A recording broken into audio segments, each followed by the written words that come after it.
একবার আমার আম্মু আমাকে অনেক বকছে, বকাতে আমার সাথে রাগ করছি। রাগ করে কই কি বেঁধে থাকুন না, এই বেঁধে থাকুন না, এই বেঁধেতে জামুকা। তারপরে রাগ টাগ করে বাড়িতে জামুকা থাকুন না আমার বাড়িতে, আমার বকলোকে। তো রাত্রেবেলা আমার ওখান থেকে 3,000 টাকা নিছি, নিয়ে সকালবেলা রওনা ঢাকা। মানে কই গেছি খুঁজে মজা তো পাই নাই, গেছি গে চিটাগাং গাড়িতে উঠে সাদাবাস থেকে টিকিট কাইটে সাদাবাস যাইয়া এসে বই রয়েছি সি বিচ গিয়ে, একদম ডাইরেক্ট সি বিচ গেছি। সি বিচে বই রয়েছি। সি বিচ যাওয়া শুক্রবারের দিন আসলো, যে বই থেকে দেখি একটা মেয়ে, নামটা কি যেন বলে গেছি। পরে ওই মেয়েটা কাপা কী হয়েছে, আমাকে বসে রয়েছি, ভালো লাগে না তো বসে রয়েছি। কই যাবেন? কোথাও যাব না। পরে সেই লোক অনেক খাতির হলো, পরে ছেলে আমার নিয়ে গেল, করলাম ঠিক আছে। বাসায় গেলাম, খাইলাম। পরে ওরে কই তুমি কী করো? কয় চাকরি করি। কই? কয় কি একটা ফ্যাক্টরিতে। আমি কি আমার এখানকে নিয়ে দেবে? কয়েছে চাকরি করবেন? আমি কে হো আইডিয়া আছে, আমি কে হো এসে অল্লগে গেছি।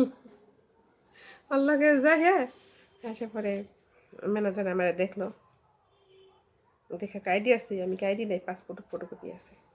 কই দেখি তো, দিছি। হ্যাঁ আমার জন্ম নিবন্ধন বানাই না দিল। আমাকে কাগজপত্র আছে, আমি কই না। আমার 8 পাস সার্টিফিকেট তারপরের দিন তারপরের দিনই কেমন ঠেলা তারপরের দিন 8 পাস সার্টিফিকেট হ্যাগেজ করে থেকে বানাই না দিছে। ওরে মা কি মজা। আবার দেখি আমার লেগে জন্ম নিবন্ধন বানাই নেওয়া পড়ছে, আমার আইডি নেই, পাসপোর্ট আছে। হ্যাঁ হ্যাঁ ঠিক আছে চাকরি করেন। কত হাজার টাকা বেতন? সব প্রথমে বেতন দিল 22,000 টাকা। ওকে ঠিক আছে করি চাকরি। কি এর চাকরি? আমি কি চাকরি করবার আমি কিছু ঝগড়া করে। হ্যাঁ পরে দেখুন কেমন লাগে। পরে 4-5 দিন ডিউটি করছি, ঠিক আছে। সুন্দর আমার দিল কি, আমি কিসে চাকরি করবো? আমি তো কিছু পারি না। আপনি করেন, আপনি কোয়ালিটি পারবেন? আমি তো পারুম। আমি তো দর্জি মুরজি কাম জানি, মাপ ঠাপ জানি, কিন্তু আমি কোন জায়গায় কাজ করি নাই। ঠিক আছে। এসে হাসি পায় খালি আমার সংখ্যা। আচ্ছা আমরা না, ওটা আবার কোরিয়ান তো গার্মেন্টস তো ভালো আর কি, ওদের খুব আসলো, কোয়ালিটি ভালো, সব ভালো গার্মেন্টসের। ও গার্মেন্টসটা কোরিয়ান কোম্পানি, তে সিবি ছেড়ে দিকে আর কি। তো গেছি, ঢোকার ফ্রি ফুড যেটারে পায়, ও জায়গায় তো সব গার্মেন্টস হাজার হাজার। পরে ঢোকার পরে সেইটা তো মনে করে আমার অনেক আদর করে বোনের মতো। খাওয়ালাম, এবার ওরা 500 টাকা দিলাম, খাওয়াইতেছি। পরে ওর সময় তো 500 টাকা অনেক দাম, ও খুশিতে পারছে না, ইলিশ মাছ নিয়ে এলো 100 টাকা দিয়ে, কি জানি কিনা আনলো জানো। মনে আমার বাড়িতে কত টাকা আসে, আমার সামনে খা। হ্যাঁ সে পরে তারপর দিন গেছি অফিসে, মায় তার আমার খুঁজা মুজা পায় নাই, বিরাট কাহিনী। এত বড় কাহিনী কোন যাবে না। পরে 15 দিন ভালোই চাকরি করলাম, 15 দিনের বেতন আইছে। তারপরে আমার মা আমার ঘুষ পেয়ে গেছে যে আমি ওই জায়গায় চাকরি করতেছি। তারপরে এই আলমগীর নামে একটা ছেলে আমার দেখছে, আমাকে এলাকার গাড়ি চালায়, মায়েরে ফোন দিছে পরে বাবারে নিয়ে আয়। এরপরে 15 দিনের বেতন পাইছি, হাতে বেতন 10-11 হাজার টাকা। পরে মনে করেন আমার এমরাদা তো হেরা তো আমার ভালোই আদর কথা আছে, গার্মেন্টস চাকরি কয়েছে, পরে কিছু যে অফিসার বানা দিব, পরে কিছু একটা দিয়ে দিব, বাচ্চা কাগজপত্র নিলে। ইস কি মজা, ঠিক আছে।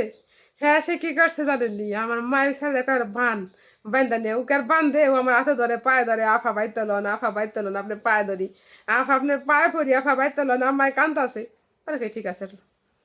হ্যাঁ সে পরে তার ট্রাকের মধ্যে, ঠিক আছে। পরে কি আর কই কে বাসায় তার কাপড় চোপড় নেই, 2 সেট কাপড়, ওই 2-3 সেট রয়েছে। আমি অনেক কইলাম যে বোন তুই কিনতে হলে চাইছে, তো যাই বাগে আমি কে হ্যাঁ যে কোনো গার্মেন্টসে কোনো ছুটিও নিলাম না, কিছু নিলাম না, আসতে করে বাইরে সন্ধ্যার সময় করলাম বই আমি যাই কয় টাকা 3 দিন চাকরি করলাম, আমি থাকগা আর লাগবো না, কয়েকটা বোনাস পাইতে। আমি কেমন বোনাস লাগবো না, তুই আমি পাইতে পড়ছি।